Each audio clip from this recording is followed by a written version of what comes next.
Clicky clacky. Whoa. Hi, how you doing there? Check for the red dots because my eyes aren't working today. I think you're recording. Dementia sucks. Take my word for it. Okay. Guitars there, cables there. Other camera. This is going to be a bit dodgy, folks, because I no longer have the finger capability to put my leg braces on. So I'm really flying by the seat of my pants, and I may well end up on them in any second. But you know what? Yesterday I cut a version of a maybe tomorrow, maybe next year, using this guitar and using some nice sharp tunings. And I wanted it, but it didn't come out. I don't know whether it came out okay or not, I don't know. Another problem I've got today is my eyes aren't working, so yesterday I was able to, there's a damn plectrum, so sorry. Hey there, how you doing? I'm just reaching the plectrum. Might have I plugged the guitar cable in, yeah?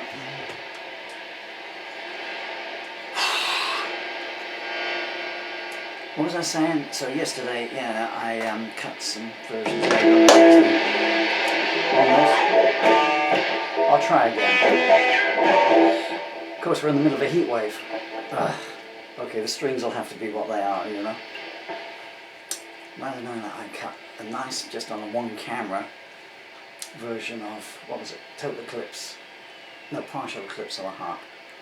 And I forgot to click record. So, dementia is no fun at all. Don't get it. Today, presents for my children. Use their own postal service. So, I mean, I just try to see the little things, you know, that affect you. Because that's 2 times £3.29 is £6.58. So that's £6.58 of their money that's wasted. Right, what was I going to do here? I was going to do that. Yeah, my eyes are gone. I can't see the lyrics today. Yesterday I could see the lyrics, but I can't today. So I need some glasses. It's taken me about 3 hours just to put some pictures up. I found Emily and Dylan. I've not found, oh, you're not on yet. Sorry, Dylan, I've not found any new photos of you lately, but I did find this one here of me and Emily. You and I know Emily. Emily is so individualistic. Can you see this one over here? Oh no, it's this one here. Look at this. Emily, don't get embarrassed and don't get angry with Daddy. I'm just illustrating, right? So this is a photo shoot at her school. Now you put a camera in front of Dylan, and he automatically goes into movie star mode because he's just got the most wonderful smile. Engaging smile in the world. You must excuse me, I just started to get ill here, although we didn't know. Actually, I was about 3 years into the illness here. And, although what wouldn't I give to be, anyway, you know, you can't turn back the clock. But Emily, if Emily doesn't want her photo taken, she doesn't care if you've paid a lot of money for the photo session. No, I'm not going to do it. So, Emily, right, this is no criticism, you Emily, this is just how individualistic you are. So I found this the other day. I hope that's coming out okay in the light level. You can see Dylan, you know, he's got this $1 million smile. Any advertisers out there? You want a boy to sell anything? There you go. That smile will sell anything. And whereas Emily will have to be a product that she cares for. Or a product that comes with a lot of zeros on it. Oh, and this is the other one, Emily, from your 3rd birthday. I found that there. And this is again from your birthday there. This lady here is nice. Her name's Melanie Jo, and I'll tell you her name, but she's the nicest lady I ever met in my life. It really is. I've been racking my brains trying to think, I mean, the dementia might have something to do with it, but I can't think of anyone nicer. We never had anything, although I did know her sister. Shall I tell you a secret? Yeah, okay, so here's a true story. I swear this is true, right? So, maybe, 2000? I can't remember what it was. Maybe a bit later than that. yeah, maybe 2005. So I met this lady through some, and her name was Emily. You know how the story's going to end now, yeah? And she was so funny, so funny. The only other person I can think of that's funnier than her is the great American actress Julie Bowen. And Julie Bowen, now, the first time I ever saw Julie Bowen was in a TV series called Ed. And it was like one of those cartoons, you know, yeah, salivating like one of Pavlov's dogs.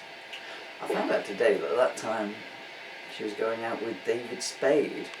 Julie Bowen, do you not own a mirror? But then we've just had Modern Family come into the UK in this last few months, in the show over here.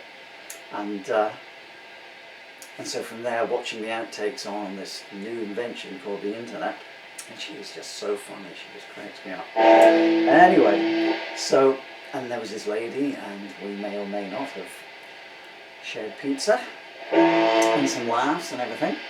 So then, fast forward, maybe 15 years, and I have my son and my daughter, and I didn't choose Dylan's name. No one believes me, but I didn't. I mean, I'm not unhappy with it. I mean, it's a good choice. I chose his middle name, which is Tempest. And man, we're in the middle of a heat wave here. I cannot imagine how hot it is in here. Well, it'll be hotter where I'm going, I guess. Good acclimatization. But when it came to naming my daughter, I'd said all along, her name is Emily. And it wasn't a case where I was overruling someone, because there were three Emilys. So there was this Emily that I'd known before, because she was so funny, as well as being drop dead beautiful. Nicest feet I've ever seen on a human being. And just a piece of trivia there. She came in flip-flops one day. She just bought this huge black BMW. And she told me, and she said, I won't mention, but she told me that her husband, well, he's had his rugby trip to France, so that I'm having a new car. I mean, the guy gone away for a 2-day rugby trip to France, so she gone out and bought like a 30 grand car. But she turned up and she was wearing flip-flops, and she was this tiny, frail, delicate, almost pre-Raphaelite, really. And you know, so she turned up in this brand new BMW that she bought, and she's wearing flip-flops. I said, flip-flops? You know, they're dangerous to drive in. I just had a pedicure then, she said. Okay, well that's alright, I know. Trail of carnage all the way from Taunton to all your cars and hedges and everything, like, you know. Pedicure. Where was I going? Oh yeah, so anyway, and then this lady here brings her children to the school that my children are at, preschool. And she's very nice, and we get talking, and you know, and the children are friends and everything. And about 6 months later, it's the son's birthday, and we get invited to the birthday party. And I say to someone who I'm with, I said, you know, Paul Mel has got a lot to do here and everything. And Mel said, oh, my sister's helping her out.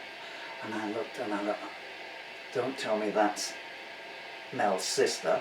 Yeah, that's Mel's sister. What did you do? And I was just having laughs in my face. I mean, what are the odds on that? Huh? You know, the odds are going to be greater on winning the lottery 4 times in a row. I'd rather win the lottery 4 times in a row. But I kind of like that. So, nicest human being I ever met, and by a million, billion, trillion one chance, and I had no idea at the time, is the sister of one of the 3 Emilys that my beautiful daughter Emily is named after. And it all works out together because my daughter Emily is beautiful, so damn funny. Oh man, you cannot imagine. I could play you some phone calls. I had a phone call the other day on Friday. I was just I mean, I almost fell out of my chair, you know. Oh, which would have gone out on stage with her. And she's mega intelligent as well, so she sort of picked up traits by osmosis of the 3 Emilys. and maybe me as well, because she's a musician. Well, they're both musicians as well. Emily told me on Friday she wants to take up the guitar. I don't want to do the keyboards, Daddy, since it's not you teaching me. I want to play guitar. I said, well, I play both, but I tell you that guitar's a lot more convenient because you can just turn up anywhere with one and you can play it, you know. My son plays drums, amazing drummer. He put on a show, they put on a show for me the other night. So my son Dylan is now 11, he's just turned 11. My daughter Emily is 9. And so I bought him a keyboard, and my son's got this drum kit set up where they live, electronic drum kit. And my daughter's got a keyboard set up on a stand. And they have a certain song, and my son's doing the very famous drum riff to it, and Emily is vamping along with it on the keyboard by ear, you know. And but the thing was, it wasn't just that. I mean, they got me beat hands down. I picked up a guitar when I was 22, I guess. I've made up for it since then. I haven't put one down in 40 years, but oh no, I had a band in the army when I was in the army, the Campbell Rats. Hello, Wokini, are you still alive? Wayne Reese, you still alive? Steve from the Isle of Wight. I hope you're all still alive and healthy. And what was I saying?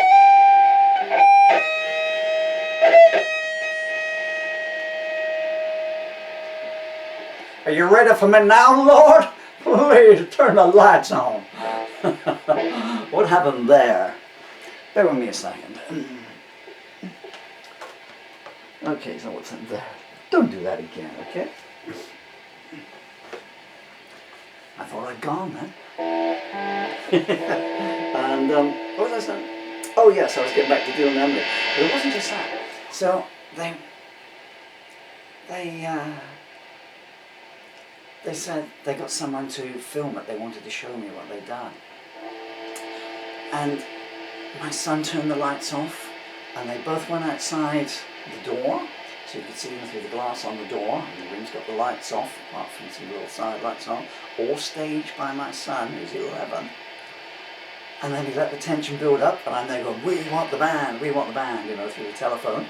And then he comes in, and they both come in, nonchalant, with the charisma of all time, and I mean more charisma than Elvis, you know. And then they set up and they do their number, and that was the thing. It wasn't just they'd done the music, but they'd actually worked out, you know, how to stage a concert at that age, you know, a performance. Spectacular. I could not be more. I was going to say fond, in case you wondered why I stopped that F there. More proud of them. That's Mel Frost. Who else do I like? Buster Keaton, Avi. I better get on with this. Right, okay. Am I going to be able to see the lyrics? Hey there, camera 2. Boy, you haven't missed anything. What you haven't missed went on for about half an hour, but you haven't missed anything, you know what I mean? Right, okay. I might put some glass on just to cover up the windows. I've got my lyrics there as crib sheets. I only need to know the first word of each verse, but that does not help at all. I still can't see anything. Okay, let's just go for it.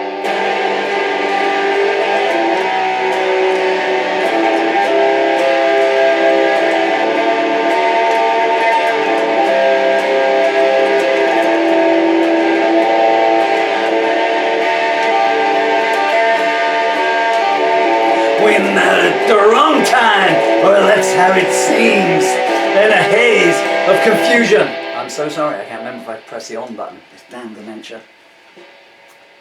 Yes, you are recording. Okay, right, okay. 2, 3, 4. Clean intro. Aha! Caught up in guitar cable here. Man! My children could teach me a lesson about putting a show on, couldn't they? Try rehearsing, Daddy. Never.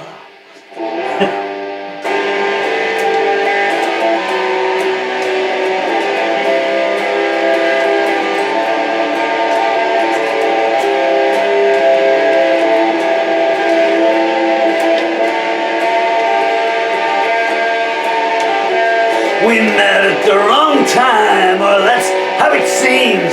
In a haze of confusion, on a battleground of dreams, I was lost in the night, struggling for a need to survive. I couldn't find the words, so I spoke with my heart. I said, if God has mercy, He won't keep us apart. We felt the emotion and waited for the dawn to arrive. She held all the answers, but she threw me no clues. Not a sign of acceptance or a quote I could use. I fell to my knees, crying, you're the salvation that I need. She put my face in her hands and I wept like a child. There are other people involved here, she whispered and smiled. We live in times when love's a long way second to greed.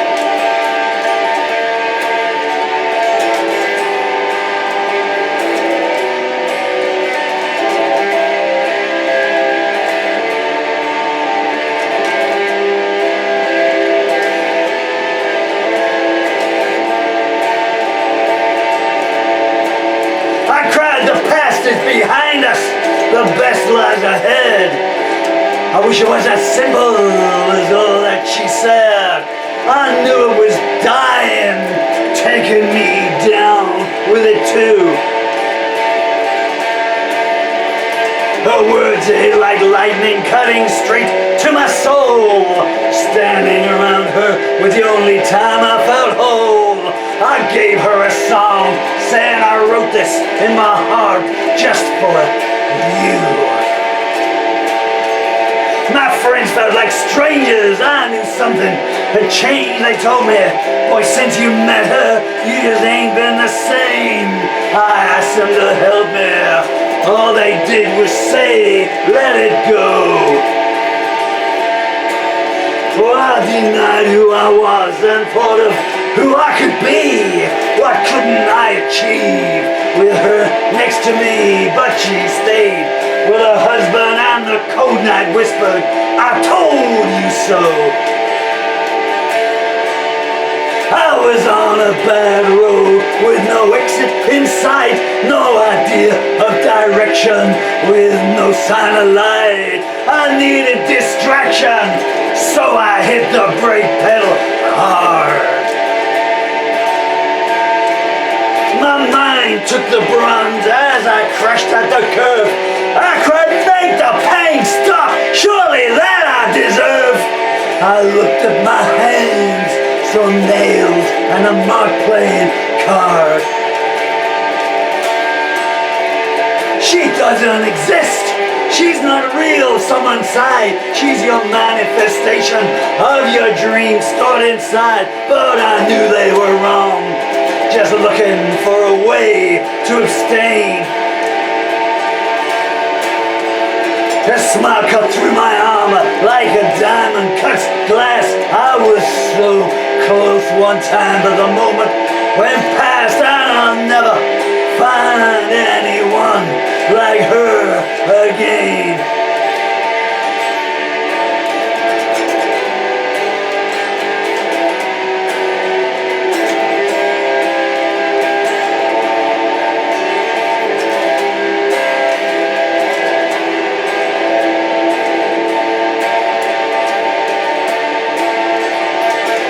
I wrote her a letter, 40 pages of verse, saying loving you's hard, oh, but forgetting you's worse. I got no reply, just a cold wind blowing down an empty street. I knew I would love her more than anyone else. Her wedding vows now are gathering dust on a shelf, but I didn't have something. I don't know what that I needed to compete. I can still feel her presence everywhere that I go. Will I laugh again this lifetime? I really don't know. I've tried to be bitter, but silence, it's the best I can do. And people call me up and I say some wounds cut so deeply they leave scars of regret. Maybe tomorrow, maybe next year I'll pull through. She knows if she needs me, I'm still waiting in black. I might turn the words off, but I can't turn my back. Oh, but time's running out. Maybe it's better that way. Every man should learn humility once in his life. Now son, his ration and reluctance is rife. You can never go back, boy, no matter how hard you pray.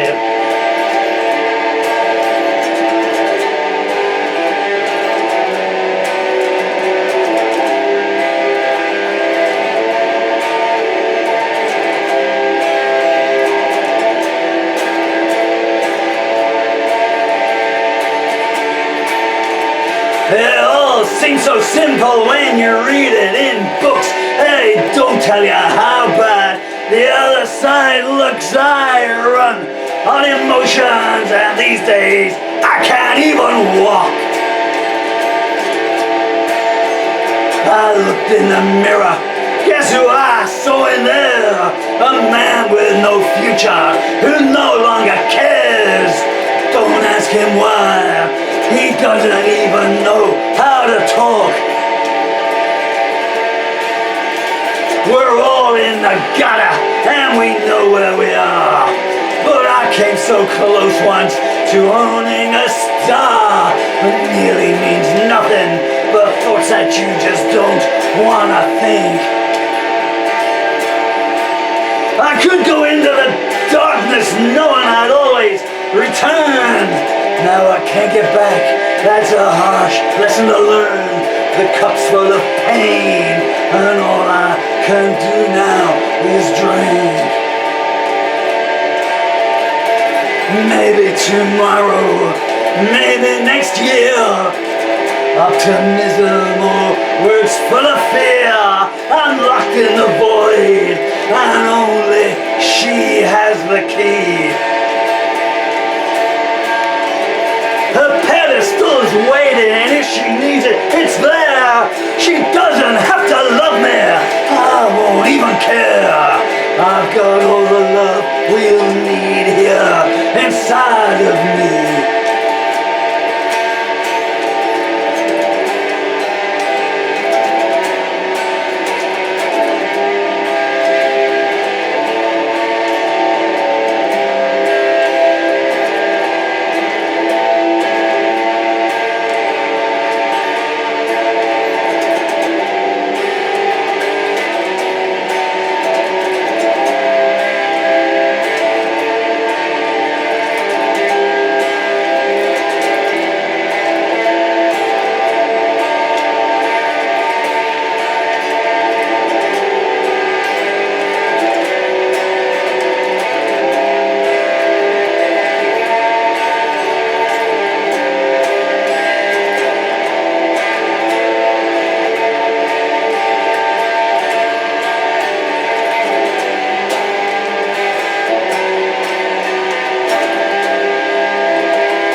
Shower time.